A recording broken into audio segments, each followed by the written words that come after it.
Praise the Lord. आप लोग आनंदित हैं, आशीषित हो रहे हैं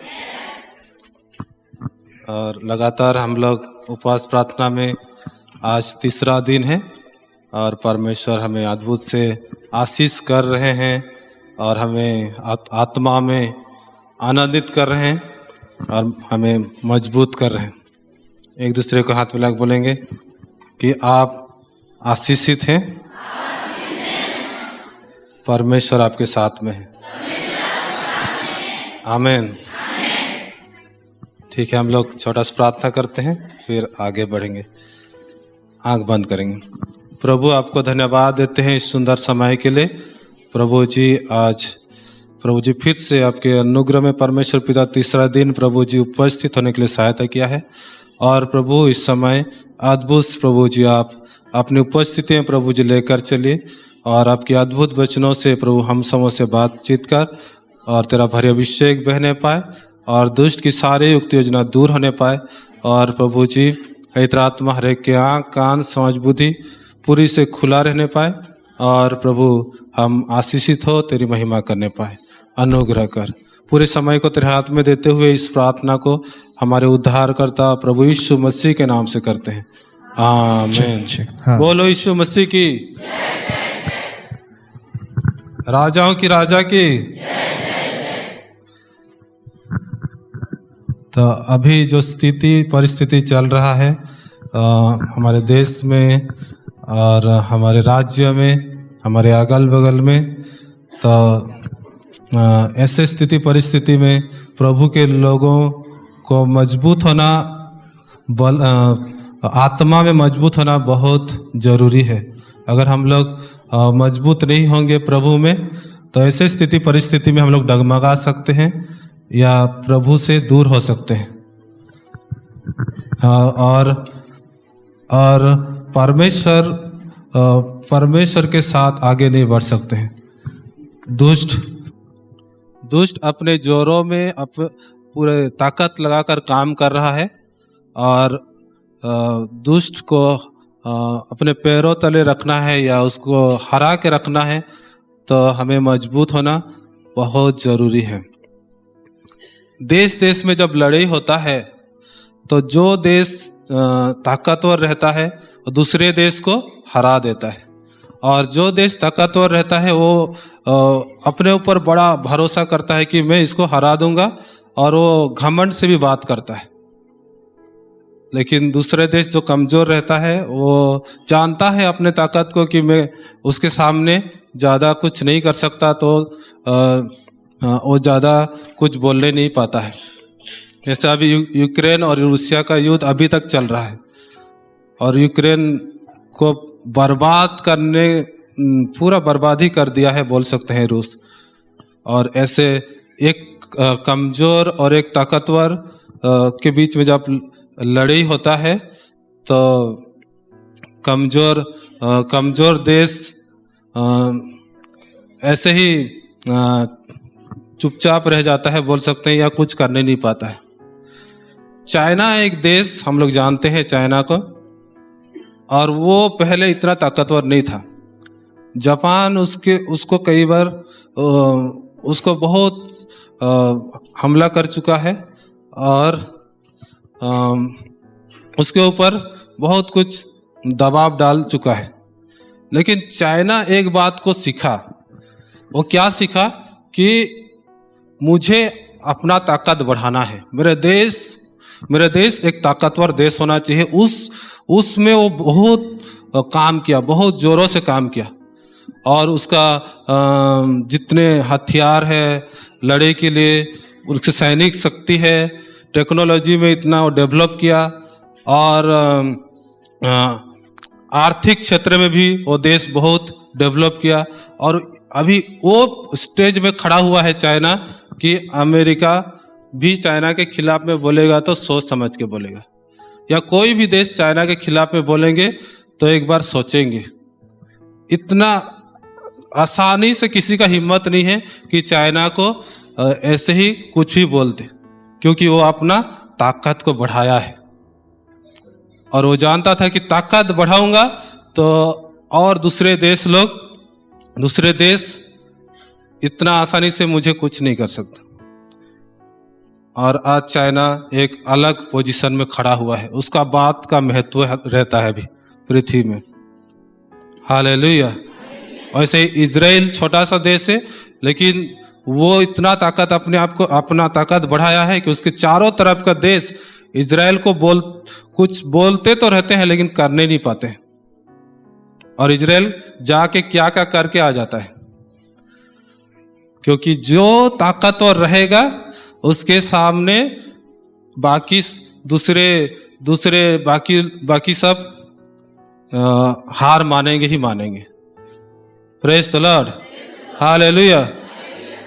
इसलिए हम लोग देश तो अपना अपना उनका अपना अपना एक बात है। वो लोग अपना कोई गलत सोच से लड़ाई करता है, दूसरे से भिड़ता है, उनका अलग बात है।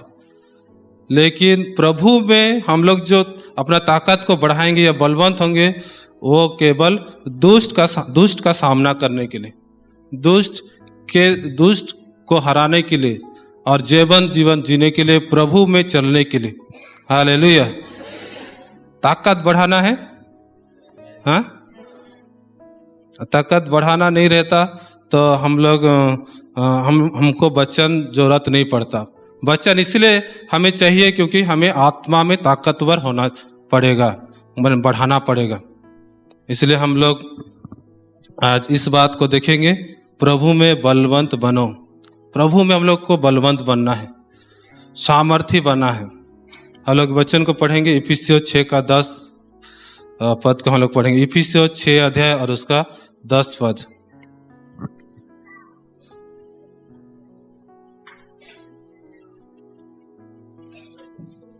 इफिसियों 6 का 10।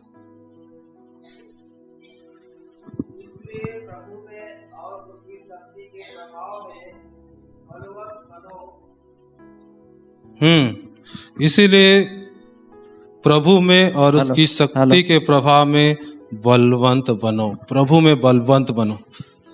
आगे उसकी शक्ति के प्रभाव में बलवंत बनो पूरा लिखा हुआ है। तो प्रभु में बलवंत बनो बोल के वचन हमें बोलता है। मैं सोच रहा था कि क्या बात को रखूं, प्रभु क्या बात बताऊं। तो मेरे अंदर ये जोरों से आ रहा था कि मसीह लोगों का अपना ताकत बढ़ाना चाहिए। शैतान का अपना जो भी उसका कारोबार है या जो भी थोड़ा बहुत उसका जो भी ताकत है, उससे ज्यादा हम लोग इतना ताकतवर हो जाएं कि शैतान का हिम्मत ना हो हमें कुछ करने के लिए। जैसे मैं बोला कि चाइना अपना ताकत को बढ़ाया है, तो चाइना के साथ कोई इतना आसानी से टक्कर नहीं लेगा। और लेगा तो वो लोग जानते हैं कि चाइना के साथ टक्कर लिए तो क्या होगा, हम लोग का क्या नुकसान हो सकता है, वो लोग जानते हैं। इसीलिए दुष्ट भी जानेगा कि ये व्यक्ति कितना सामर्थ्य है, कितना ताकतवर है, कितना बलवंत है, और जानना चाहिए। एक दूसरे को हाथ मिला के बोलेंगे, शैतान आपको जानना चाहिए कि आप कितना सामर्थ्य हैं। Praise the Lord, hallelujah. शरीर का लड़ाई नहीं है, लहू और मांस का लड़ाई नहीं है, ये आत्मिक लड़ाई है। और आत्मिक लड़ाई में आत्मा में मजबूत होना पड़ेगा। और जब हम लोग इसमें आगे बढ़ेंगे तो क्या क्या होगा जो हम लोग सोच नहीं सकते। हम लोग दाऊद को देखते हैं, वो इजराइलियों के सामने छोटा सा दिखता था, और लेकिन वो आत्मा में मजबूत था। प्रभु का अनुग्रह अभिषेक था और आत्मा में इतना मजबूत था, प्रभु के ऊपर भरोसा करता था, प्रभु के पीछे चलता था। और जब वो आत्मा में मजबूत है तो शैतान जो गोलियत के द्वारा से ललकार रहा था इजराइल को, उसका सामना करने के लिए दाऊद खड़ा हुआ। आज की परिस्थिति में शैतान जो जोरों से काम कर रहा है, उसका सामना करने के लिए कौन खड़ा होगा? कौन खड़ा होगा? जिसके अंदर वो ताकत है। दाऊद जैसे जो अपने आप को अपने अंदर ताकत बढ़ाया है, उस रीति से चल रहा है, वो सामना करने के लिए पीछे नहीं हटेगा, वो खड़ा होगा और टकराएगा। और हार कौन मानेगा? दुष्ट हार मानेगा और दुष्ट लज्जित होगा और दुष्ट सोचेगा कि इसके आसपास नहीं होना है। लेकिन हम लोग आगे बढ़ते जाएंगे। प्रभु हमें जहां लेगा हम लोग चलते जाएंगे, बढ़ते जाएंगे, और जहां भी दुष्ट हम लोग का आमना सामना हुआ, फिर हम लोग उसको खदेड़ेंगे। Praise the Lord. Yeshu Masih शैतान के पास जाता था कि आमना सामना हो जाता था। हम लोग जब सुसमाचार में देखते हैं कि यीशु मसीह जब कहीं भी जाता था तो शैतान के पास आज जाना है वैसे नहीं जाता था। वो अपना काम के लिए जाता था, जिस तरह से पिता उसको काम सौंपे थे वो अपना काम करता था। किसको चंगाई करना है, कहाँ क्या काम करना है, आज 5 रोटी 2 मछली खिलाना है, वो अपना प्रार्थना करके अपना काम शुरू करता था। लेकिन जब भी शैतान सामना होता था तो यीशु मसीह भागते थे और काम होता था, क्योंकि वो जानते थे कि मैं किस सामर्थ्य में खड़ा हूं, किस सामर्थ्य में चल रहा हूं। इसलिए विश्वासी प्रभु के लोग अपनी ताकत को पहचानना चाहिए और ताकतवर जीवन जीना चाहिए। मजबूत विश्वासी बोल सकते हैं। यीशु मसीह चेला लोगों को ये भी बोला अल्प विश्वासी एक होता है, मतलब कमजोर विश्वासी भी बोल सकते हैं, और मजबूत विश्वासी जो अपने आप का ताकत को बढ़ा रहा है, प्रभु में ताकतवर हो रहा है, वो मजबूत विश्वासी हो सकता है। और मजबूत विश्वासी चाहिए आज की स्थिति में। आज 2025 का शुरू दिन है, हाँ आखिरी दिन है, मैं गलत बोल रहा मेरे को लग रहा है कि शुरू दिन था क्योंकि हम लोग को पता भी नहीं चलता है कि कब शुरू हो रहा है कब खत्म, इसलिए मैं ऐसा बोला। आप लोगों को अगर पता चल रहा है तो आप लोग सही काम नहीं कर रहे, क्योंकि जो अपना काम में व्यस्त है, प्रभु के लिए काम करते जा रहा है, प्रभु में चलते जा रहा है, उसको पता भी नहीं चलेगा कि कब सप्ताह शुरू हुआ, कब खत्म हुआ, कब साल शुरू हुआ, कब खत्म हुआ। उसको समय पता नहीं चलेगा। जो बिजी रहता है, जो काम करते रहता है, जो आलसी रहता है, वो घड़ी देखते रहता है कब समय पार होगा, कब दिन खत्म होगा। उसको ऐसे लगेगा। जो आलसी है उनको लगता है, जो लोग काम करने वाले हैं, जो व्यस्त रहने वाले हैं, उनको तो टाइम नहीं है, ऐसे लगेगा टाइम नहीं है, ये करना है वो करना है। अरे 2025 चला गया, मेरे को बहुत कुछ करना था, 26 में और करना पड़ेगा। Praise Jesus, praise Jesus, praise Jesus. जो उधर प्रभु के लिए ताली बजाएंगे।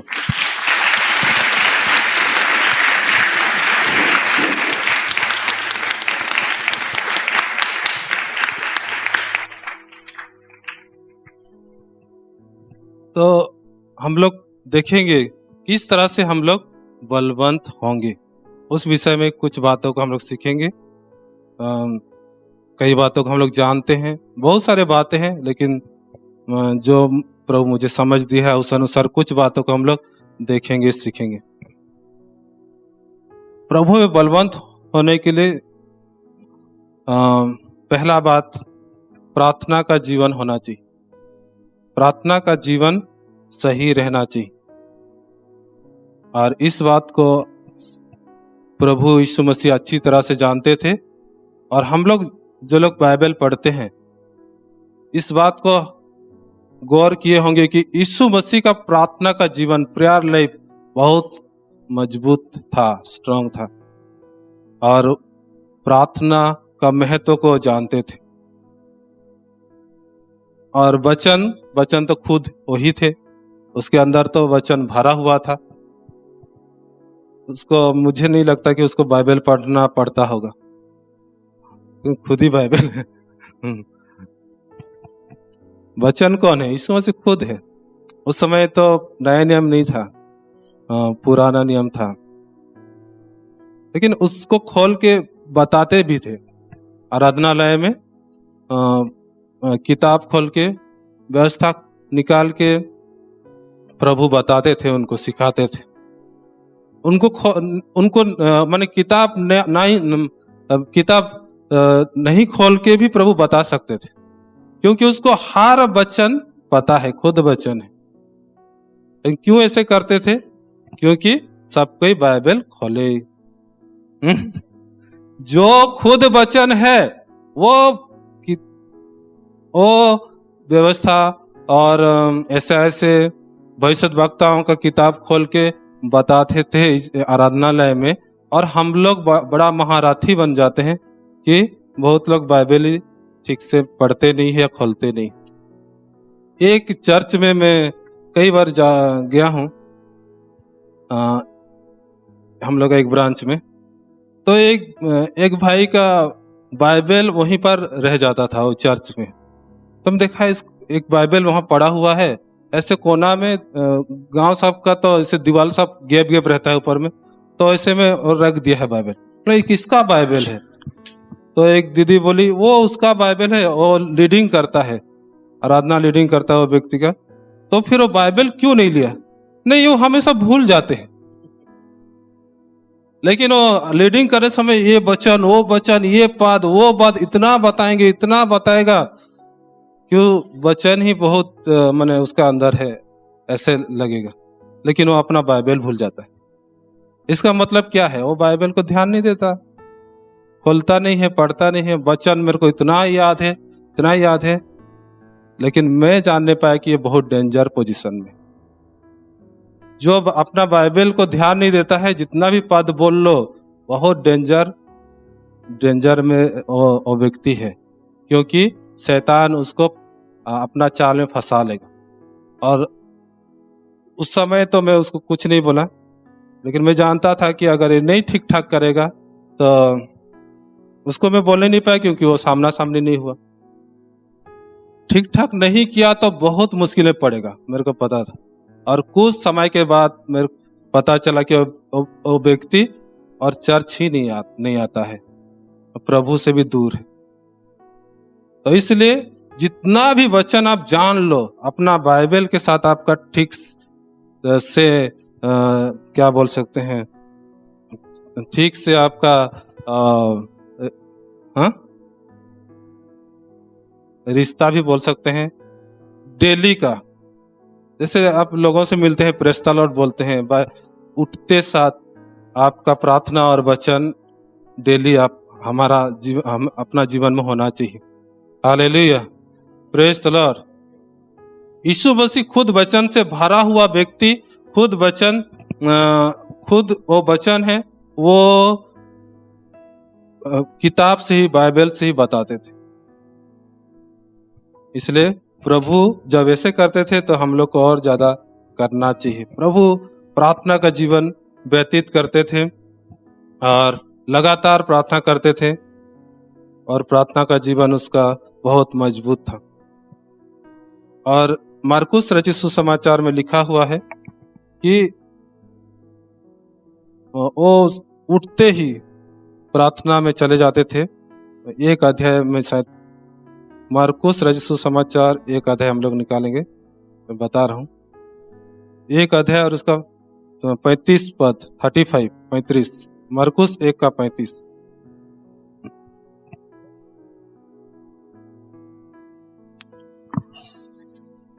भोर को दिन निकलने से बहुत पहले वह उठकर निकला और एक जंगली स्थान में गया और वहां प्रार्थना करने लगा। भोर को प्रभु भोर के समय में प्रार्थना करने के लिए जाते थे एक जंगली स्थान में, मतलब जहां उसको कोई डिस्टर्ब नहीं करेगा। डिस्टर्ब नहीं होगा वैसे जगह हम लोग को चुनना चाहिए और प्रार्थना करना चाहिए, क्योंकि प्रार्थना परमेश्वर के साथ में रिश्ता रखना है।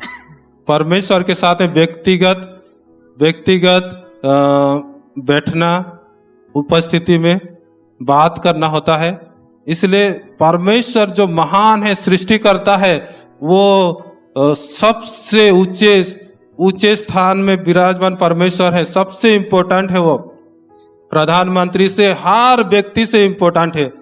और उस परमेश्वर के साथ जब बात करते हैं तो बीच में कोई डिस्टर्ब नहीं होना चाहिए। ऐसे हम लोग को एक परमेश्वर के साथ प्रार्थना का समय हम लोग को रखना चाहिए। और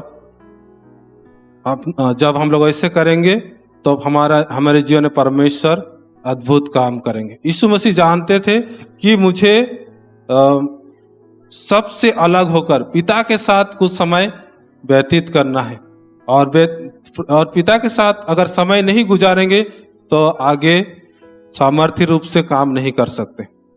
इसलिए प्रार्थना जो परमेश्वर के साथ में व्यक्तिगत होता है, उसमें प्रभु का बहुत ध्यान रहता था और वो उसमें लगे पड़ते थे। Hallelujah, praise the Lord. व्यक्तिगत प्रार्थना केवल नहीं, अपना पारिवारिक प्रार्थना, कलीसियाई प्रार्थना, हर संगति प्रार्थना इंपॉर्टेंट है। प्रार्थना का जीवन होना चाहिए, प्रार्थना में रहना चाहिए। बाइबल तो बोलता है कि निरंतर प्रार्थना करते रहो,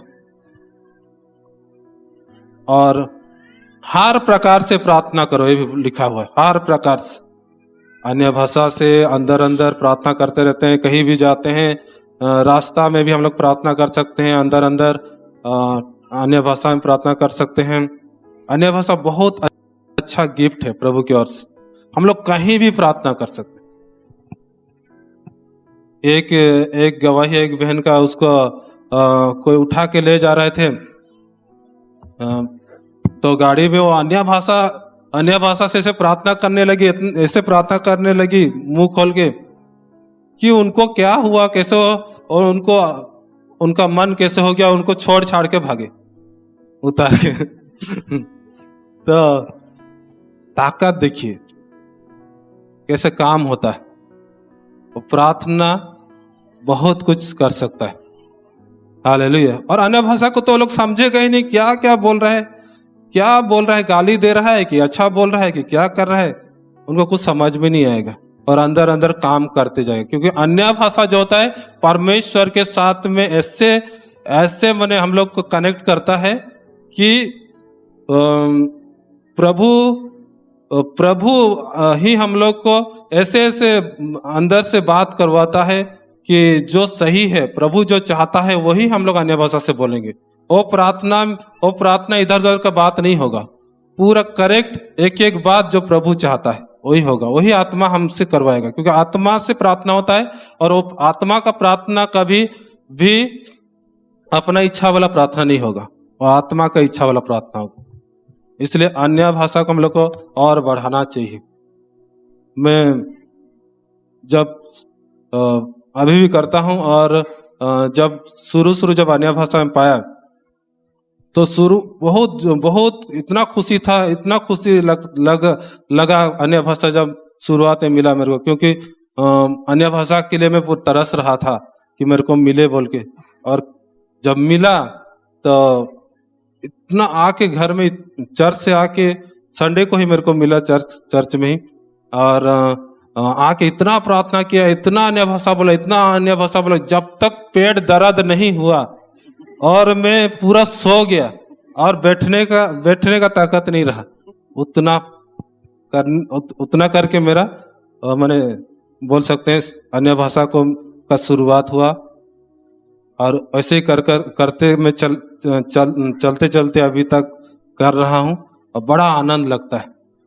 हम लोग का घर का बगल में, साइड में ही, हम आंगन में ही ताश खेलने वाले बस्ती का वो लोग पूरा बैठ गए, ताश खेल रहे हैं।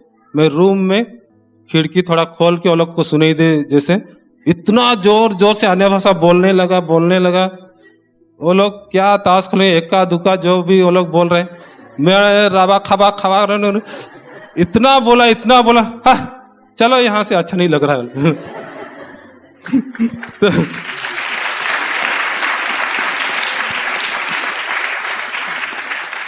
अन्य भाषा में जो ताकत है ना, उसको बहुत लोग नहीं जानते। नहीं, जहां ऊंचा आवाज चाहिए वहां ऊंचा आवाज, जहीं तहीं नहीं, नहीं तो फिर उल्टा माने रिएक्शन उल्टा हो जाएगा। तो मैं जानता था कि कहाँ क्या बोलना है। मैं जानता था कि हम लोग के एरिया में वो लोग ये कर रहे हैं, नहीं भाग रहे, तो उनको भगाने। अपना एरिया में तो मैं चिल्ला सकता हूँ ना, उनका घर के बगल में करूंगा तो लोग मेरे को नहीं भगाएंगे। तो वो बुद्धि चाहिए, बुद्धिमानी से काम होता है। तो अन्य भाषा एक परमेश्वर की ओर से अच्छा दान है, वो हमें दिया गया है। वो हमारे अंदर में ऐसे ताकत देता है कि वो प्रार्थना से बहुत कुछ होता है। और यीशु मसीह जानते थे प्रार्थना का महत्व को, प्रार्थना में लगे रहते थे। कई वचन सब है, मैं सारे वचन को नहीं पढ़वाऊंगा, लेकिन रोमी 12 हम लोग पढ़ देंगे। नित्य लगे रहो प्रार्थना में, रोमी 12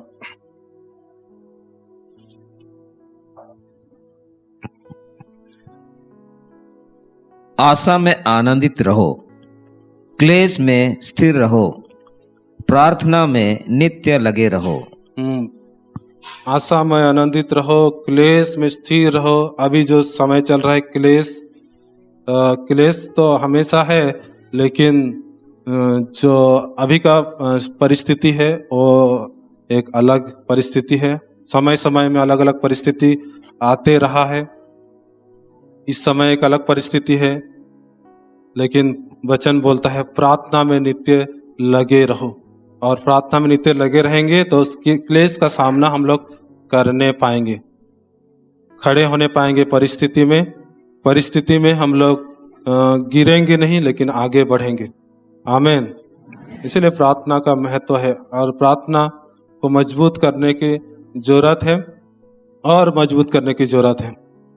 और जब भी हम लोग प्रार्थना में हमारे प्रार्थना कमजोर हो गया है, जैसे लगता है कमजोर मतलब करने नहीं पा रहा हूँ, जैसे करता था प्रार्थना वैसे करने नहीं हो रहा है, तो मैं एक बात देखा हूँ कि जब नहीं होता है तो उपवास कीजिए। उपवास तो करना चाहिए, सप्ताह में कम से कम सप्ताह में 1 दिन उपवास करना चाहिए कम से कम। फिर नहीं होता है तो अपना हिसाब से कीजिए, लेकिन ऐसे होने से अच्छा है। तो जब भी हमें कमजोर लगता है, नहीं होने पा रहा है, तो उपवास में जाइए और फिर से आप चार्ज हो जाएंगे। ये तो मेरा अनुभव है, आप लोगों का कैसा अनुभव है, लेकिन ये होता है। और उपवास में जाते हैं तो क्या होता है कि हम लोग अपना शरीर को भी अपना नियंत्रण में रखते हैं, और हम लोग संसार की ओर उस समय ध्यान नहीं करते हैं, प्रभु की बातों को ध्यान करते हैं। और प्रभु की ओर जब ताकते हैं तो फिर से प्रभु हमें चार्ज करता है, फिर से हमें प्रभु बल और ताकत देता है, और हमारा प्रार्थना और अच्छी तरह से होने पाता है। इसलिए कई बातें हैं जिसको हम लोग को समझना है, ताकि हमारा प्रार्थना लगातार बना रहे, दिया लगातार जलता रहे। हालेलुया। प्रार्थना कभी कम नहीं होना चाहिए, और प्रार्थना का जीवन में हमें बढ़ना चाहिए, अगर हमें बलवंत जीवन में आगे बढ़ना है। दूसरा बात, परमेश्वर का वचन को जानना चाहिए और उसमें चलना चाहिए। कई लोग वचन जानते हैं, जैसा समझना चाहिए, कई लोग समझते भी नहीं है, लेकिन पद जानते हैं, वचन में क्या लिखा है वो जानते हैं, वचन क्या कहता है वो सब जानते हैं।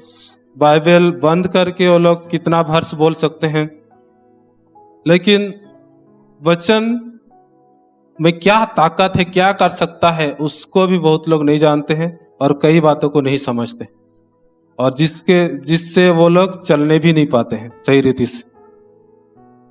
लेकिन हमें वचन जानना है और वचन में चलते रहना चाहिए, क्योंकि वचन आत्मिक भोजन है, और आत्मा को जब तक हम लोग भोजन नहीं देंगे सही रीति से, तो आत्मा जिस तरह से मजबूत होना चाहिए उसे नहीं होगा।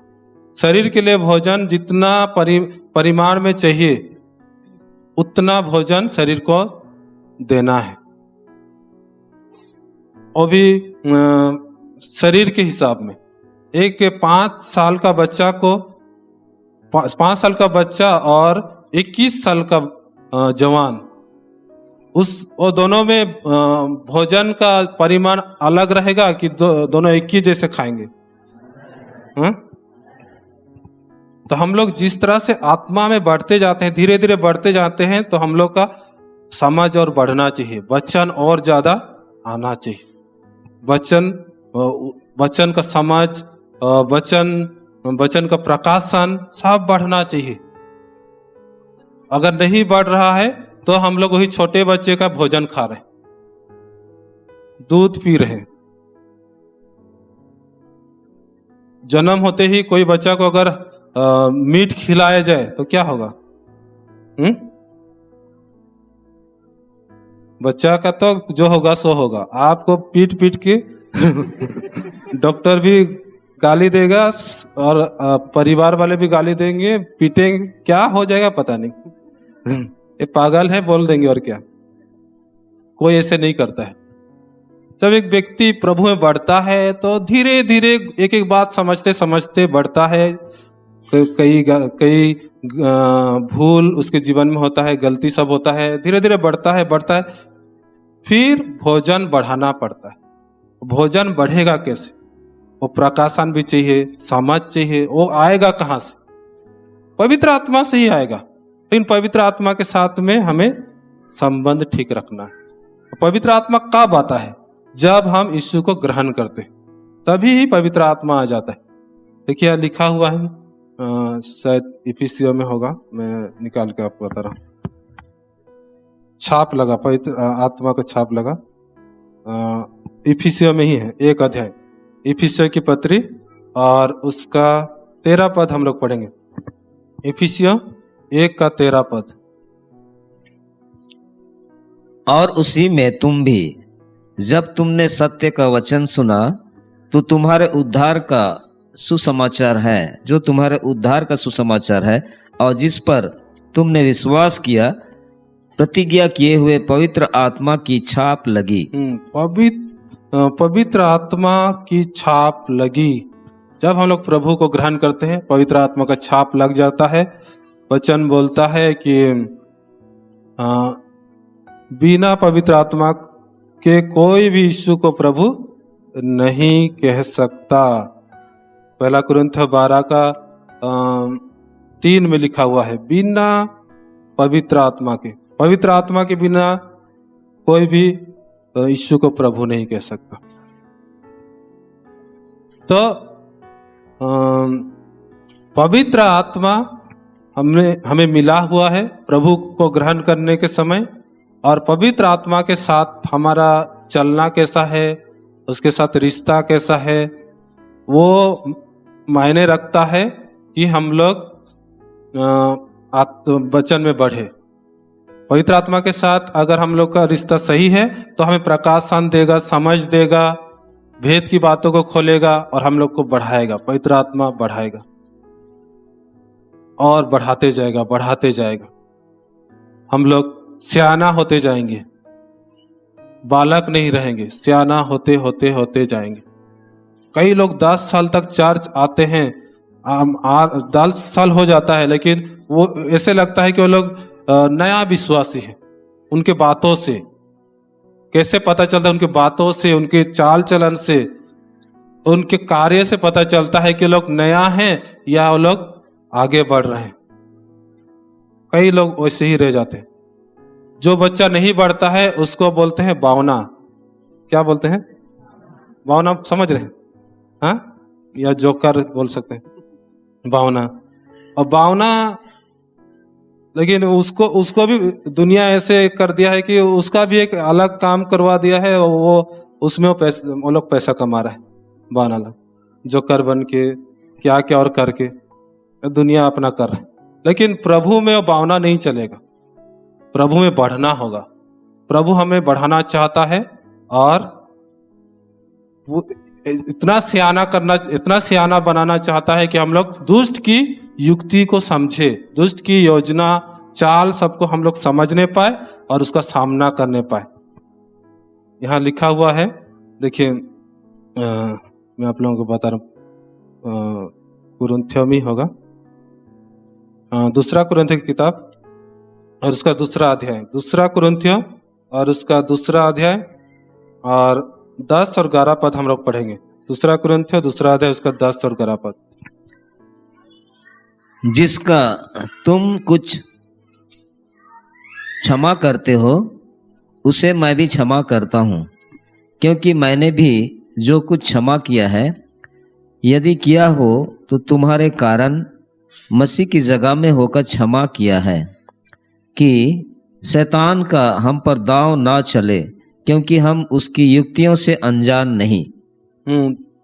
प्रभु का दास पौलुस कितना अच्छी तरह से यहाँ पर लिखता है, बताता है कि क्योंकि हम उसकी युक्तियों से अनजान नहीं, दुष्ट की युक्ति से अनजान हम नहीं हैं बोल के वो कितना कॉन्फिडेंस से यहाँ पर बोल रहा है, लिख रहा है।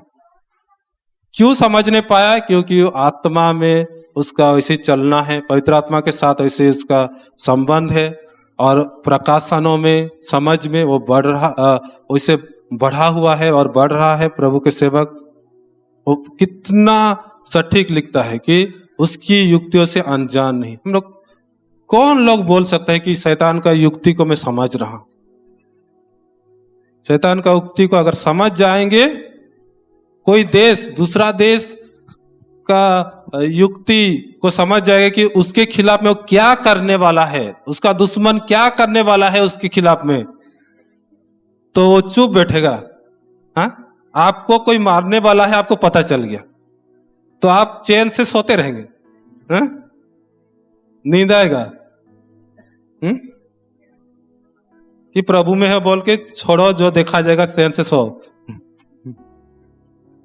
आप दुश्मन की युक्ति को समझने पा रहे हैं तो दुश्मन का सामना आप करने पाएंगे, आप उसकी युक्ति को असफल कर सकते हैं, उसका सारा चाल को आप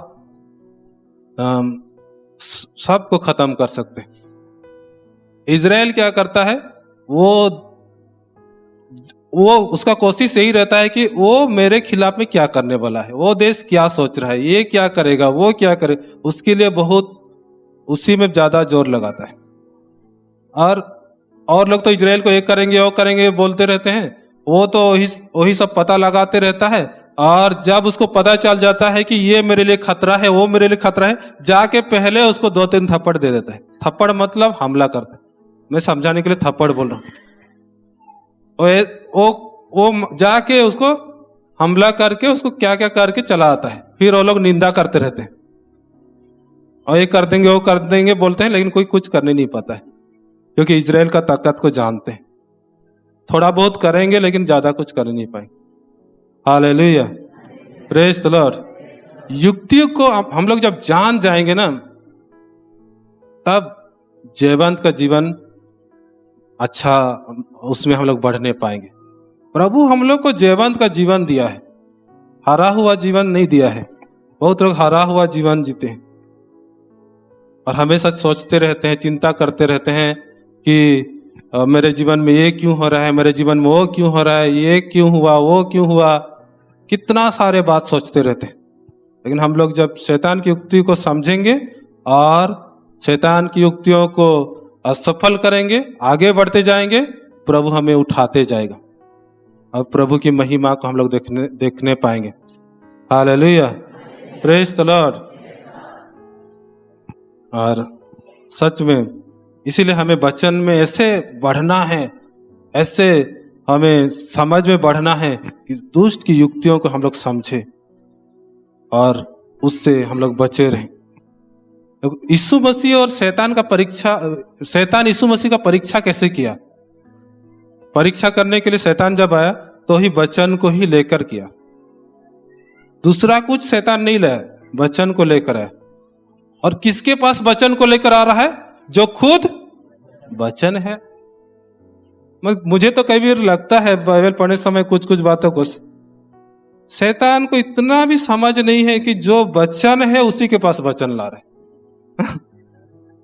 इसीलिए हम लोग सीनियर पास्टर अच्छा बोलते थे कि शैतान का सिर को यीशु मसीह कुचल दिया है। जिसका सिर को कुचल दिए रहेंगे उसका दिमाग सही काम करेगा? है? सही काम नहीं करता है उसका दिमाग, बहुत उल्टा पुल्टा काम करता है। किसी के लिए कुछ भी योजना बनाए, उसका दिमाग इधर उधर ही काम करेगा। अरे यीशु मसीह के पास तुम परीक्षा करने के लिए गया है, तुम वचन लेके क्यों जा रहा है? शैतान को वचन, उसको भी पता है वचन, शैतान को बाइबल बोलता है उसको भी वचन पता है, लेकिन विश्वास नहीं करता है। विश्वास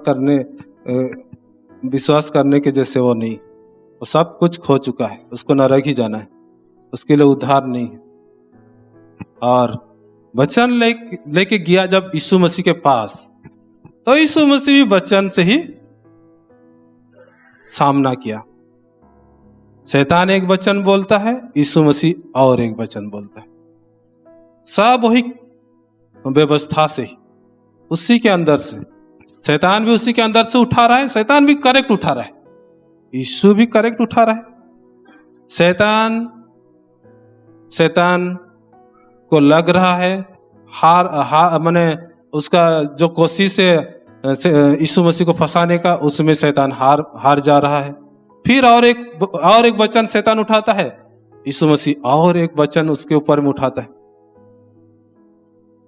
फिर और एक उठाता है, तीन बार लिखा हुआ है, और तीनों बार वचन से ही सारा, बोल सकते हैं ये युद्ध हो रहा था, लड़े हुआ वचन से। और वचन आत्मा का तलवार है। इफिसियों में हम लोग जानते हैं 6 अध्याय में, वचन आत्मा का तलवार है। और यीशु मसीह वचन से ही शैतान का सारा चाल को नष्ट किया, उसका सारा कोशिश को असफल किया, और शैतान हार माना। ये वचन शैतान को हराएगा। वचन के द्वारा से ही हम लोग शैतान को पूरी रीति से अपने नीचे रख सकते हैं। Hallelujah, praise the Lord. बोलो यीशु मसीह की, राजाओं के राजा की।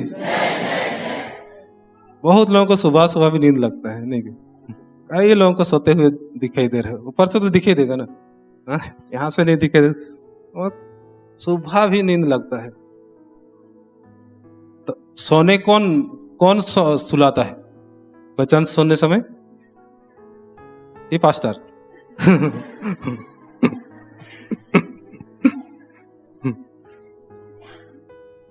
पास्टर सुला सकता है, मैं तो सोचता हूं, क्योंकि पास्टर कैसे वचन दे रहा है तो सुलाने वाला देता होगा।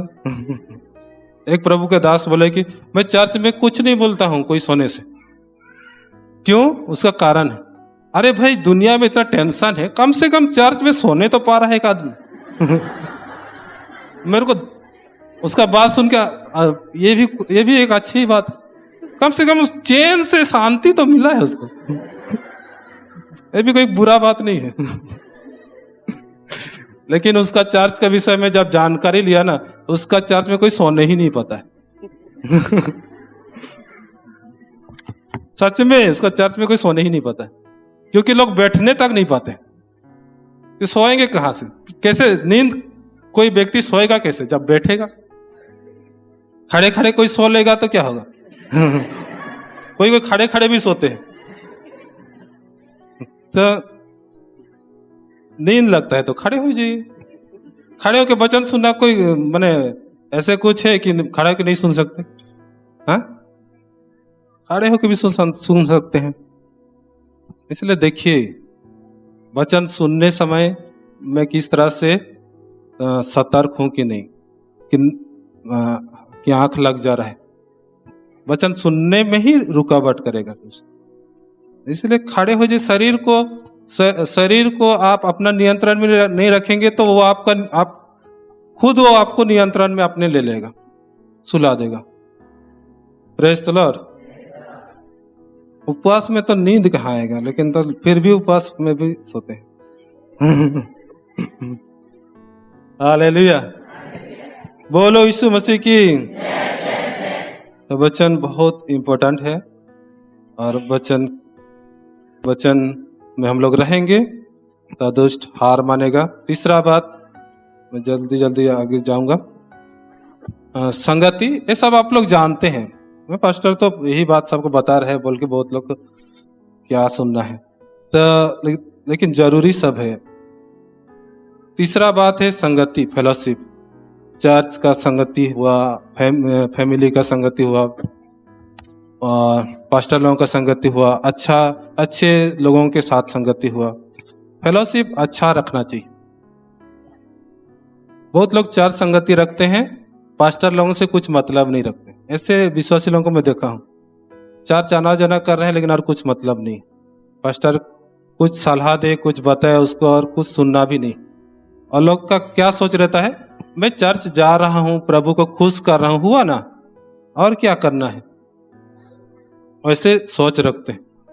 वो लोग आगे नहीं बढ़ने पाएंगे, या वो लोग सामर्थ्य नहीं होंगे।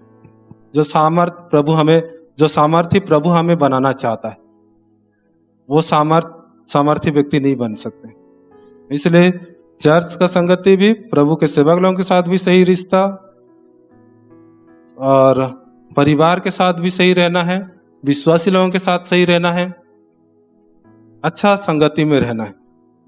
और बुरी संगति अच्छा चरित्र को बुरी संगति से बच के रहना है। कई लोग बुरी संगति को ज्यादा ध्यान देते हैं, अच्छा संगति सबको ध्यान नहीं देते। कई लोग, और लोग जो बोलेंगे, जो लोग प्रभु को नहीं जानते, और लोग कुछ सलाह देंगे, उनको ज्यादा सुनते हैं बहुत लोग। लेकिन प्रभु के लोग क्या बोल रहे हैं, उनको बहुत लोग ध्यान नहीं देते। और उनका सुनने के वजह से जब समस्या बढ़ जाता है, फिर प्रभु के सेवक लोगों को बोलते हैं ये हुआ, वो समस्या बढ़ गया। लेकिन जब पहले उनको बताया जाता है तो लोग ध्यान नहीं देते। इसलिए सही संगति रखिए। प्रभु के सेवक लोग जो बोलते हैं उनको जरूर महत्व दीजिए, और जब सुनेंगे, मानेंगे, तो हम लोग आशीष को देखने पाएंगे। Hallelujah, praise the Lord. यहूदा इस्करियोती यीशु के ही साथ था, लेकिन यीशु का बात को ध्यान नहीं देता था, क्योंकि यीशु मसीह तो कभी नहीं बोला कि चोरी करना। यीशु वो शिक्षा दिया था कि चोरी करना बोल के, लेकिन उसके विषय में लिखा हुआ है कि वो क्या था,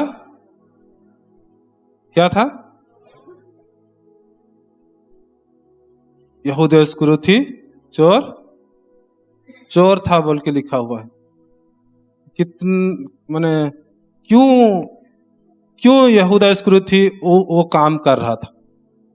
क्योंकि यीशु मसीह के साथ तो है, काम भी देख रहा है, चल रहा है, सो रहा है उनके यीशु के साथ ही, उठना बैठना खाना पीना सब उसके साथ में, लेकिन उसका प्रभु का बात को उसको ध्यान नहीं। और उसका नतीजा क्या होता है? यहूदा इस्करियोती का जीवन में आगे क्या होता है?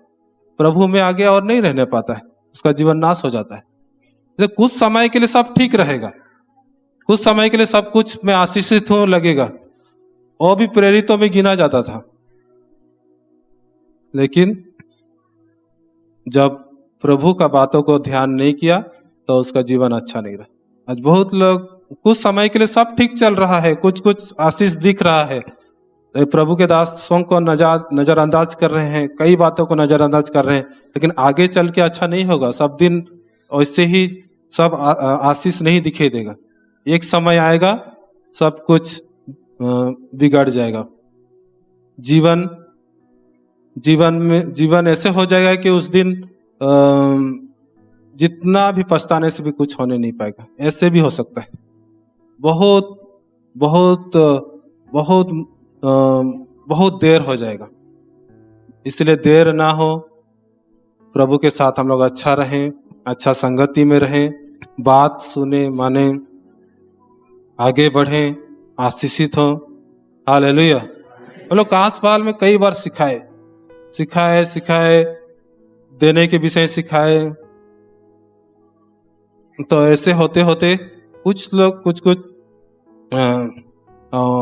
बकरी सब देने के लिए, गांव में बकरी, तो बकरी का पहला बच्चा को ला बोल, तो बात जब वो लोग सुने तो एक परिवार लाया दिया। उसके बाद उसका गवाही कुछ समय के बाद है।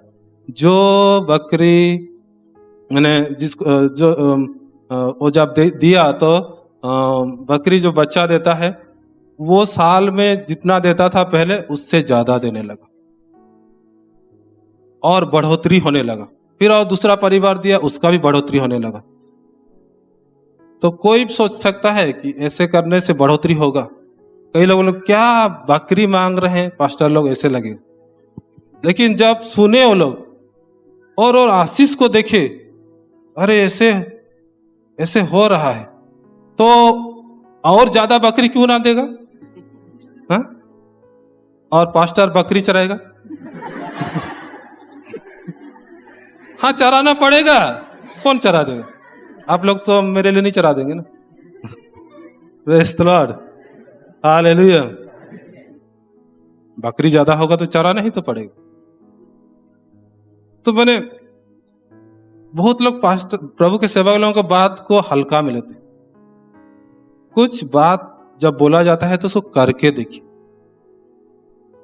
वहाँ हम लोग नए फसल का धन्यवाद भेंट हर साल देते हैं और प्रभु आशीष किया है बोल के धन्यवाद देते हैं, प्रार्थना करते हैं। तो ये शुरुआत हुआ जब से मैं कांसवाल के 2018-19 से शायद कब से शुरुआत हुआ मेरे को याद नहीं हो रहा, लेकिन जब से हुआ चल रहा है। धीरे धीरे धीरे धान लोग धन्यवाद देते हैं और धान कुछ लाते हैं चर्च में। धान समझ रहे हैं आप लोग? हाँ, धान से चावल होता है। तो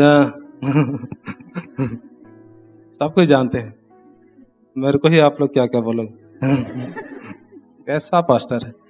प्रेज़ द लॉर्ड। तो धान लाने लगे अपना हिसाब में, जो भी प्रभु के सामने जितना उनको खुशी लगा प्रार्थना किया गया। धीरे धीरे एक एक गवाही आने लगा। पिछले साल बारिश बहुत कम था, पिछले साल, इस साल तो ठीक ही ठाक था। तो कोई बोल रहा है इस साल ठीक नहीं हो रहा है, नहीं हो रहा है। मेरे को क्या लगा, एक दिन वहां कैरसेल में मैं बोला कि कैरसेल में कि चर्च में बोला इस साल बारिश कम है, लेकिन ऐसे गवाही आना चाहिए कि इस साल ज्यादा धन हुआ है। और उस साल एक जन गवाही दिया, अभी तक जितना धान नहीं हुआ था इस साल मेरा ज्यादा हुआ है। एक परिवार है प्रभु दिखाया। तो प्रभु का दास का बात ना, उसका एक महत्व है। मैं कैसे बोल दिया? मैं तो धान खेती करना भी नहीं जानता, धान काटना मेरे को कुछ पता नहीं। एक बार हाल चलाने के लिए अपना गांव में कोशिश किया था, क्या बोलते हैं, बैल तो खुद मेरे को दौड़ा दिया पीछे। मैं क्या करूंगा? और तो नोनो बोलना है, बोले कि तो नोनो बोल रहा हूँ, वो मेरे को फिर रनिंग करवा रहे हैं।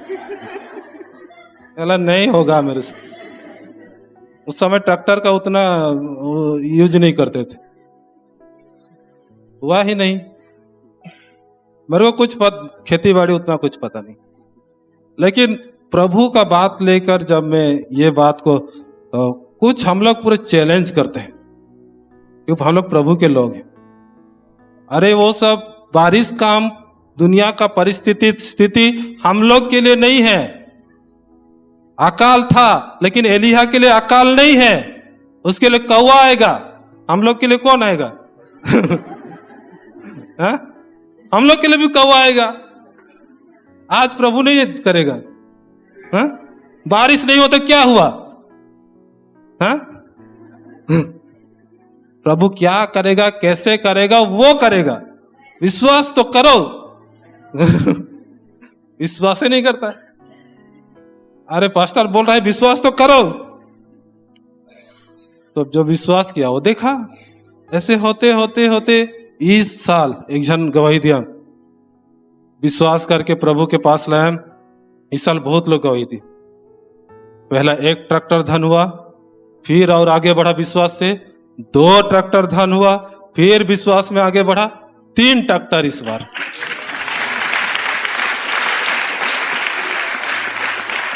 और शैतान भी फुसफुसाता है, 3 ट्रैक्टर हो चुका है, 4 ट्रैक्टर नहीं बोल। तो चर्च में बोला 4 ट्रैक्टर देखना चाहते हो, तुम विश्वास करते हो? हाँ हाँ हाँ, बोलो। जो बोलने में क्या है, बढ़ना चाहिए ना। विश्वास से बोलना चाहिए। हम लोग को बातों में ताकत है। ऐसे ही बोलते जाता हूं। अरे बढ़ेगा तो मेरा ही तो फायदा होगा। प्रभु का फायदा होगा और हम लोग का भी फायदा होगा। हालेलुया। तो उसका भी फायदा होगा, सबका फायदा है, सबका फायदा, प्रभु के राज्य में सबका फायदा। तो और एक जन गवाही दे, वो जन्म से उतना, जन्म में तो नहीं जानेगा, मैंने जितना थोड़ा बहुत जानता था उस समय से, वो बोला जन्म से, लेकिन जन्म में कोई जानता है कितना धन हुआ। तो जब से देखा है वो, इस साल उसका मन में लगा, सब कोई दान देते हैं, कोई कोई परिवार ऐसे है कि पूरा परिवार प्रभु में नहीं, तो वो उसका मन में लगा कि मैं भी सब देते हैं, मैं भी दूंगा। तो वो गवाही दिया, जब प्रभु के लिए वो सोचा है, कभी उतना धान नहीं देखा था उनका खेत में, इस साल सबसे ज्यादा धान।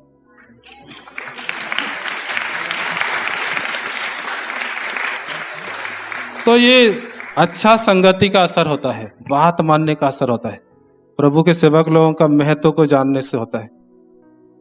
बहुत लोग ऐसे ही सोचते हैं, बुतरू पास्टर बोल देते हैं, कौन क्या बोल देता है, क्या चेहरा को देख देते हैं, कोई शरीर को देख देता है। अरे आत्मा को देखो, हम लोग आत्मिक हैं, हम लोग ऊपरी भाग को देखने के लिए हम मसीह जीवन में नहीं आए हैं। इसलिए जब सही बात को पकड़ेंगे, सही संगति करेंगे, चर्च का संगति, प्रभु के सेवक लोगों के साथ सब सही रहेगा ना, एक एक बात देखते जाएंगे, एक एक बात। शहर में क्या, शहर में पैसा बढ़ेगा, बहुत लोगों का अभी विश्वास है, चुपचाप है, आमेन तक भी नहीं बोल रहे। बहुत लोगों को तो कैसे कैसे लगता होगा, लेकिन विश्वास करेंगे तो हो सकता है, परमेश्वर करेगा, प्रमोशन होते जाएगा, प्रभु बढ़ाते जाएगा, आशीष करते जाएगा। हालेलुया। बोलो यीशु मसीह की, राजाओं की राजा की। चौथा बात, बहुत जरूरी बात है, वो है अपने जीवन को व्यवस्थित रखना, डिसिप्लिन जीवन होना चाहिए। ये तो कुछ मैं बता रहा हूं, और बहुत सारे बातें हैं। अपने जीवन, जो डिसिप्लिन नहीं रखता, अपना जीवन को व्यवस्थित नहीं रखता है, जैसे भी चलेगा ऐसे जीवन जी रहे, हाँ ऐसे करने से भी चलेगा, वैसे करने से भी चलेगा, क्या है जीवन का, क्या है। मसीह जीवन वैसे नहीं है, मसीह जीवन व्यवस्थित जीवन होना चाहिए। आपका उठना, आपका सोना, आपका खाना, जो भी मिल रहा है खाते जा रहा है, जब मन कर रहा है खाते जा रहा है, पहनना भी जो उल्टा पुल्टा पहन रहा है, और सोने का ठिकाना नहीं है, उठने का ठिकाना नहीं है, काम क्या कर रहा है अभी सही पता नहीं है, मुझे क्या करना है वो जानना चाहिए, क्या काम करना है वो जानना चाहिए, मेहनती होना चाहिए, डिसिप्लिन जीवन होना चाहिए। अपने शरीर को अगर हम लोग डिसिप्लिन नहीं रखने पा रहे हैं, तो हम लोग ना प्रार्थना का जीवन ठीक रहेगा, ना वचन का जीवन ठीक रहेगा, ना संगति का जीवन ठीक रहेगा। डिसिप्लिन व्यक्ति सब काम सही करेगा। जिसका जीवन डिसिप्लिन ही नहीं है, वो इधर उधर उल्टा पुल्टा करके जीवन बिताएगा। इसलिए एक वचन हम लोग पढ़ते हैं, रोमियो की किताब, उसका 12 अध्याय और उसका 1-2 पद। रोमियो की किताब 12 अध्याय उसका 1-2 पद।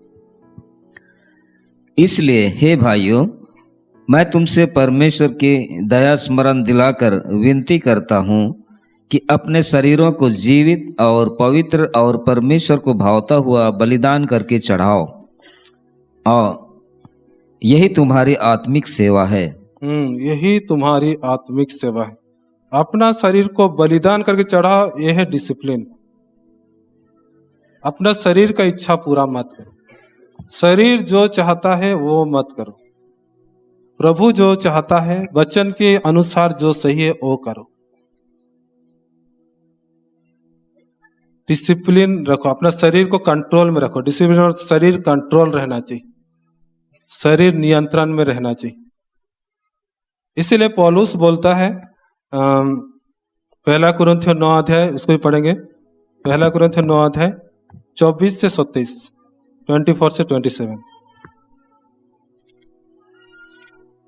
पहला कुरिन्थियों 9 का 24 से 27।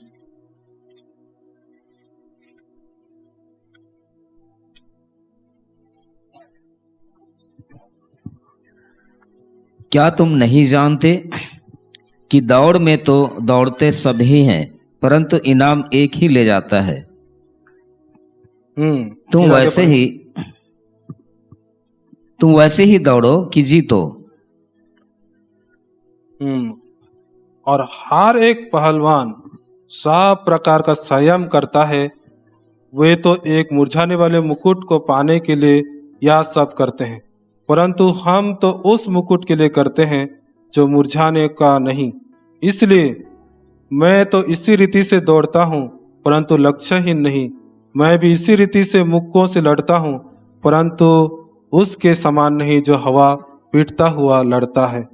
परंतु मैं अपनी देह को मारता, कूटता और बस में लाता हूँ, ऐसा ना हो कि औरों को प्रचार करके मैं अपना आप ही किसी रीति से निकम्मा ठहरूं। तो पौलुस अपना शरीर को नियंत्रण करता था, मारता कूटता था। मारना कूटना क्या है? वही डिसिप्लिन है, डिसिप्लिन में रखना। एक शेर को उसको सर्कस में आप लोग देखे हैं पहले, आजकल तो आता नहीं है उतना। पहले शेर का जो खेल दिखाते थे सर्कस में, तो एक मास्टर रहता था, वो एक डंडा पकड़े रहता था उसका, और एक चाबुक जैसे रहेगा कुछ, और वो शेर सबको पूरा वही दिखा दिखा के पूरा डरा देता था। और शेर अपना खेल दिखाते थे, पूरा आग के अंदर जंप करेंगे। देखे हैं कोई ऐसे पहले का सर्कस? सब मैं पहले सब सर्कस देखा हूँ, राहुल कलम जितना आता था। छोटा से हम लोग सर्कस देखने की हमेशा जाते थे। तो शेर उस व्यक्ति को मार सकता है, उसको पूरा खत्म कर सकता है, लेकिन वो व्यक्ति शेर को कंट्रोल कर रहा है दिमाग से, शेर को डरा के रख रहा है।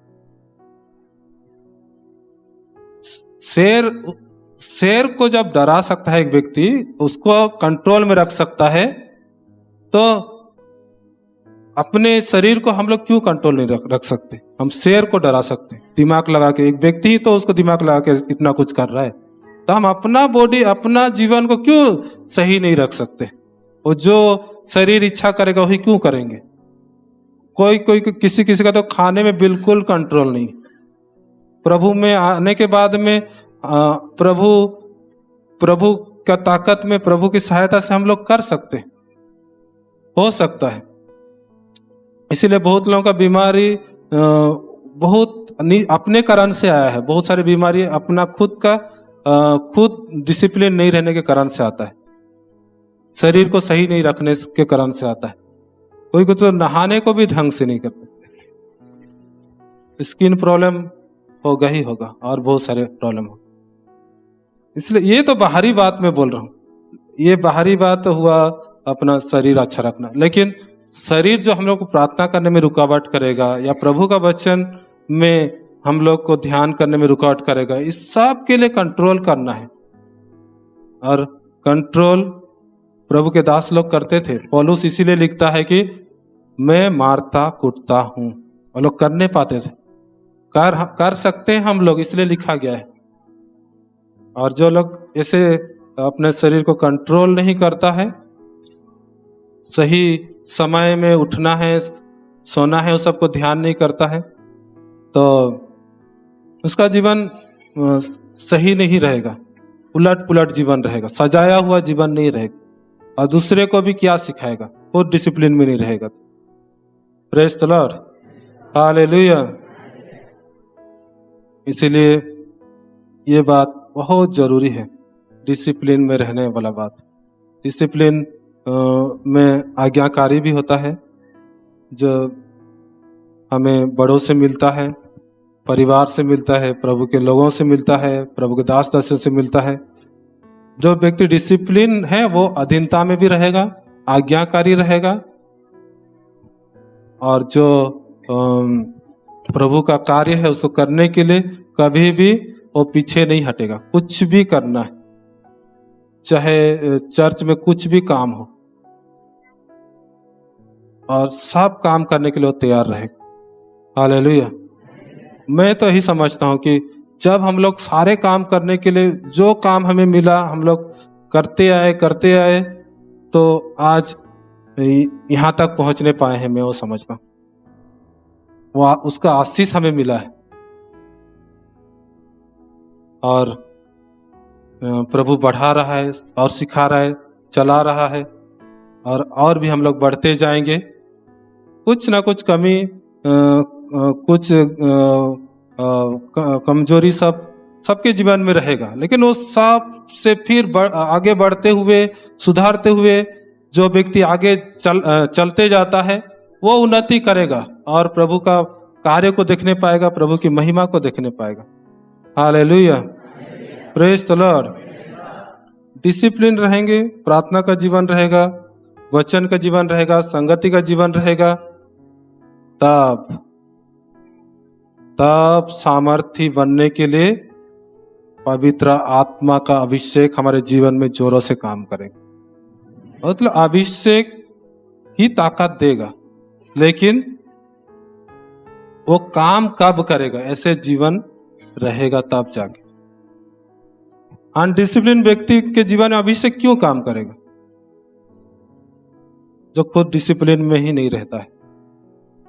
डिसिप्लिन आप लोग कितना समझ रहे हैं, मैं ज्यादा नहीं बोल रहा हूं, लेकिन अपना जीवन को सही रखिए, कम से कम सही रीति से प्रार्थना का जीवन, वचन का जीवन, माने जो मन कर है वो मत कीजिए, प्रभु का वचन क्या कहता है वो कीजिए। डिसिप्लिन का यही मेन मतलब है, जो प्रभु का वचन है उसको मानने के लिए पूरे रीति से अपने शरीर को कुछ भी लगे, कुछ भी इच्छा हो उसको दबाइए या उसको नहीं मानना है। हालेलुया। उपवास ना डिसिप्लिन में लेता है हम लोग। उपवास शरीर को अच्छा से कंट्रोल करता है, इसीलिए उपवास मसीह जीवन में जरूरी है, और उपवास हम लोग को और मजबूत करता है। तो वो वचन पूरा होता है जो लिखा हुआ है इफिसियों के पत्री, जब हम लोग ऐसे चलते हैं, और उसका 5 अध्याय और उसका 18 पद, इफिसियों का पत्री उसका 5 और उसका 18 पद पूरा होगा हम लोग के जीवन में।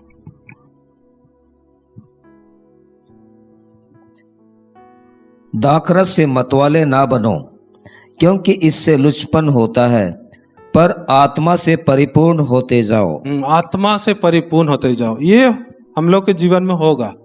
हम लोग ऐसे बढ़ेंगे, ऐसे अपने जीवन में देखने पाएंगे, परिपूर्ण होते जाएंगे, परिपूर्ण होते जाएंगे। आत्मा से एक ही बार भरना नहीं होता है, बार बार आत्मिक जीवन बढ़ने के लिए और मजबूत होने के लिए, सामर्थ्य होने के लिए आप एक ही बार हम लोग शरीर के लिए खाते हैं तो जिंदगी भर के लिए नहीं होता है। हर दिन हम लोग खाते हैं जब भूख लगता है, शरीर के लिए जरूरत होता है, और शरीर ताकत पाता है। पवित्र आत्मा से परिपूर्ण होते जाना ही हमारे जीवन में वो ताकत को बढ़ाएगा, सामर्थ्य को बढ़ाएगा। वो अभिषेक है, पवित्र आत्मा में भरते जाना, और जितना बढ़ेंगे विश्वास का लेवल भी बढ़ेगा, और दुष्ट का सामना करने के लिए हिम्मत आएगी। बहुत लोग दुष्ट आत्मा को भगाने के लिए पास्टर को ज्यादा फोन करते हैं। बहुत लोग पास्टर के बोलावा, पास्टर के फोन करा, पास्टर कौन दिन टाइम दे, पास्टर उपवास में अमुक ही है नाना प्रकार उपवास बहुत सोचते रहते। मेरे को कुछ लगा, मैं प्रचार करते रहा वहां पर कलीसिया में। अरे दुष्ट आत्मा को सबको भगाना सब विश्वासी का काम है, ऐसा तो वचन में लिखा हुआ है। लेकिन विश्वास कौन करेगा, विश्वासी क्या करेगा, विश्वास करेगा कि अविश्वास करेगा? विश्वास कौन करेगा? जो विश्वासी है। मरकुस 16 में लिखा हुआ है, 16 का 17 की 16 का 16। क्या लिखा हुआ है देखते हैं। मरकुस 16 का 17। कहाँ लिखा है? दुष्ट आत्मा भगाएंगे, निकालेंगे। 17।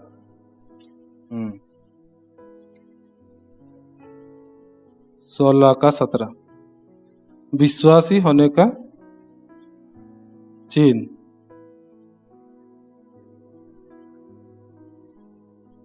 विश्वास करने वालों में ये चिन्ह होंगे कि वे मेरे नाम से दुष्ट आत्माओं को निकालेंगे। पहला चिन्ह बताया। पहला चिन्ह क्या बताया है?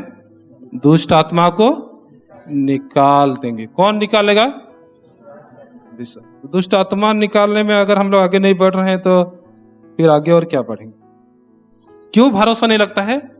क्योंकि वो सामर्थ्य में जैसे हम लोग को बढ़ना है वैसे नहीं हो रहा होगा। हिम्मत नहीं आता है, निकलेगा कि नहीं निकलेगा। और बाइबल में ये भी पढ़ा हूं कि उल्टा भगाता भी है। तो सबके सामने अगर मैं लज्जित हो गया तो भी मुश्किल है। छोड़ो, पास्टर को बोल देना ही सबसे अच्छा है। जो समझेगा पास्टर समझेगा। और विश्वासी, बहुत विश्वासी लोग किनारा करते हैं अपने आप को वो सब मामला में। अरे खड़ा हुई है, बपतिस्मा लेना चाहिए बस। प्रभु में सही रहो, बपतिस्मा लिया हुआ विश्वासी दुष्ट आत्मा भगाने के लिए रेडी होना चाहिए। बपतिस्मा लिया मतलब यीशु में वो छिप चुका है, यीशु को पहन लिया है। ऐसे कई बार सिखाते कि पास्टर को फोन करने की जरूरत नहीं है, मैं हूं ना, ऐसे बोलना है बोल के मैं विश्वास सिखा रहा हूं। ऐसे होता तो एक दुष्ट आत्मा बुलाया हम लोग के चर्च में। चलो सब कोई प्रार्थना करेंगे। क्योंकि मैं खाली प्रार्थना कर रहा तो लोग पास्टर तो किया और भागा। सबको लेके करूंगा तो हाँ, मैं भी प्रार्थना किया, दुष्ट आत्मा भागा। तो अभी गवाही कैसे जाता है वहां पर? हम लोग सब कोई प्रार्थना किए, दुष्ट आत्मा भाग रहा है। फिर कुछ समय वो भागा, वो ठीक हुआ। फिर कुछ समय बाद में ऐसे ही फिर उस दिन तो उपवास प्रार्थना था हम लोग। एक दिन ऐसे ही दिसंबर 24 शाम को ऐसे ही प्रार्थना में उसमें भी आ गया एक जन। तो सब कोई प्रार्थना करे, तुरंत सब कुछ ठीक। अरे आसान है ये, ऐसे आसान ऐसे बना देना है ये सब बात को ना। दुष्ट आत्मा, हाँ दुष्ट आत्मा ऐसे लगना चाहिए। विश्वासी लोग बड़ा बनाते हैं, तो हम बड़ा बना के हम लोग बैठे हैं इसको दुष्ट आत्मा के लिए करेंगे वो करेंगे। हाँ, नहीं निकला कुछ बात है, बात का और कुछ अलग कारोबार है। लेकिन पहले तो खड़ा हो, पहले सामना करो, सामना पहले करो। मैं वो सिखा रहा हूं कि हर विश्वासी को लगना चाहिए। पास्टर नहीं, पास्टर की जरूरत नहीं है, ये सब काम के लिए पास्टर के पास टाइम नहीं है। मतलब ये सब टाइम नहीं है भाई। दूसरा आत्मा सबको भगाओ जल्दी जल्दी। तो हर विश्वासी पूरा हाँ कर सकते हैं। आप धीरे धीरे हिम्मत बढ़ रहा है। ऐसे एक जन को विश्वास सब भगा रहे। ये चर्च में क्या होता है? अरे पास्टर के पास क्यों जा रहे बेकार का, अभी तो काम हो जाएगा, फिर पास्टर टाइम देगा ये देगा, उसका टाइम भी मुश्किल से निकलेगा, इतना क्यों इंतजार कर। ऐसे कर देना है कि विश्वासी अपना काम करते जाए। इतना दुष्ट आत्मा भागे, इतना दुष्ट आत्मा भागे कि जब हर विश्वासी अपना काम करेगा तो कलीसिया कहां से कहां पहुंचेगी।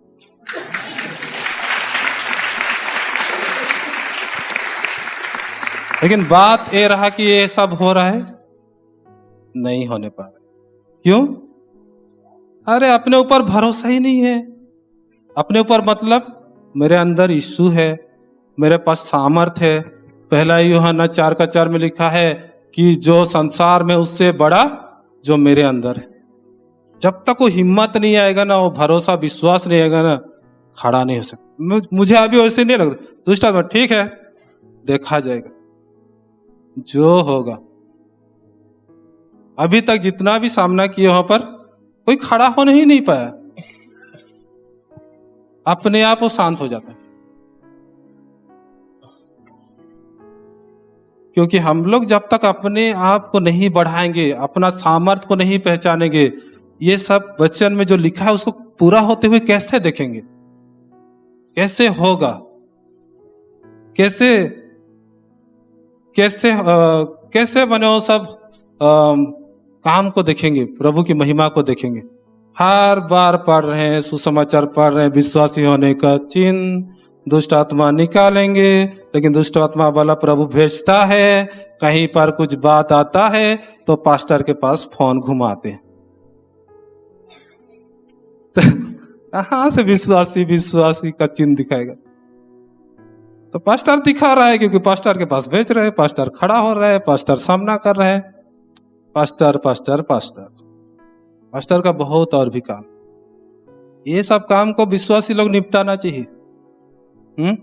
सब काम प्रधानमंत्री निपटाता है कि सरपंच से लेके नीचे से लेके कितना डिपार्टमेंट है कि नहीं? सारा काम एक किसका, पूरा गांव का घूमेगा प्रधानमंत्री? घूमेगा? क्यों नहीं घूमेगा? अरे सबको ये डिस्ट्रीब्यूट कर दिया गया है, कौन सा काम कैसे होगा। वार्ड मेंबर तक नीचे तक काम होता है, और विश्वासी अपना जिम्मेदारी को निभा नहीं रहा है। पास्टर सिर्फ दुष्ट आत्मा भगा रहा है, और कलीसिया के कितना सारे काम नहीं हो रहे। हिया पास्टर हुआ पास्टर, हिया विनती करे कहे पास्टर, तोहरे काल नहीं आवा था ये बाबा। तो अपन जिम्मेदारी के पूरा कार विश्वासी। हम लोग ऐसे बोलते तो कैसे लगता? कहा जिम्मेदारी पास्टर? पढ़ मार्कुस 16 के 16 से पढ़, 16-17 उनके पढ़। लेकिन पास्टर मैं तो उतना नहीं कही हो, तो की हो कारबे शुरू तो करके पड़ी नहीं। हाँ? तो अरे जो खेती बाड़ी जब गांव में शुरू होला, बोले कही हो मैं नहीं कही हो, कि क्यों नहीं करते हैं? ऐसे तक खेती बाड़ी होता है। तो करने से बहुत आसान है, मैं देखा बहुत आसान। वो खुद डरते रहता है दुष्ट, हम लोग खड़े नहीं होते हैं। तो क्या कर गए? मैं डर रहा था, ये तो और कमजोर निकला बोल के वो पूरा हंसते हुए और दबाएगा हम लोग। डरपोक विश्वासी बोल के खांसेगा। यीशु मसीह इसीलिए अल्प विश्वासी बोला, इसलिए अलग अलग नाम है। यीशु मसीह एक तो बोल के गया है, एक बात बोल के गया है कि अल्प विश्वासी। बहुत सारे नाम दे सकते हैं विश्वासी। सोच रहे हैं कि विश्वासी लोगों का और नाम नहीं है? अल्प विश्वासी, डरपोक विश्वासी, नाना प्रकार का नाम। कौन विश्वासी बनना चाह रहे हैं? मजबूत विश्वासी, मेरे अंदर सामर्थ है, प्रभु मेरे साथ है, मैं उसे बढ़ रहा हूं, मुझे बहुत कुछ ये सब भी करना है, और परिस्थिति का बहुत सारे समस्या जो परिस्थिति हमारे बीच में है उस सब को सामना करने के लिए भी ताकत चाहिए, और प्रभु बढ़ाना चाहता है। इसलिए प्रभु ये बात को जोरों से डाला कि विश्वासी अपना सामर्थ्य को बढ़ाए, बस ताकत बढ़ाए, काम होगा। मैं शुरू में आप लोगों को बोला चाइना क्या क्या, बस बढ़ाए अपना ताकत। अभी तक चाइना मुझे नहीं अभी तक मैं देखा हूं चाइना अभी उतना लड़ाई किसी से नहीं किया है। ताकत बढ़ा के रखेंगे, कोई आपको छूने का हिम्मत नहीं करे। दाऊद बहुत लड़ाई किया, बहुत हमेशा जीता। सुलेमान के समय इतना वो ताकत बढ़ा चुका था दाऊद, अपना बेटा को राजा बनाए सुलेमान को, उसको लड़ाई करना ही नहीं पड़ा। खुदे डर के दूसरे देश के राजा लोग ये लीजिए, ये सोना लीजिए, उसको तो पूरा उसका भंडार में इतना धन भर दिए। परमेश्वर बोला इतना धन दूंगा, साहब के लिए धन दे के धन को संभालना है, इसको बुद्धि दे दिया परमेश्वर, और बुद्धि मांगा था। और इतना सुलेमान को आप लोग पढ़ेंगे ना, उसको लड़ाई करना नहीं पड़ा।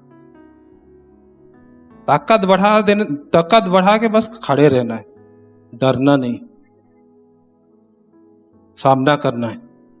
और देखिए काम प्रभु क्या क्या करते जाता है, क्या क्या प्रभु करता है। प्रभु के ऊपर भरोसा रखिए और स्थिर रहिए, अद्भुत परमेश्वर लेके जाएंगे। इसलिए मैं विश्वास के साथ घोषणा करना चाहता हूं कि 2026 में कुछ भी परिस्थिति हो या कुछ भी बात हो जो हम लोग नहीं जानते, लेकिन इस वचन के अनुसार जो प्रभु दिया है, हम सामर्थी होंगे प्रभु के अभिषेक में, प्रभु के आत्मा में।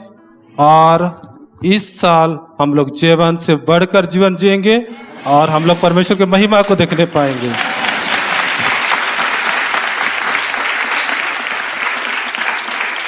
आइए अपने स्थानों में खड़े हो जाएंगे, प्रार्थना करेंगे। Thank you Jesus, praise Jesus.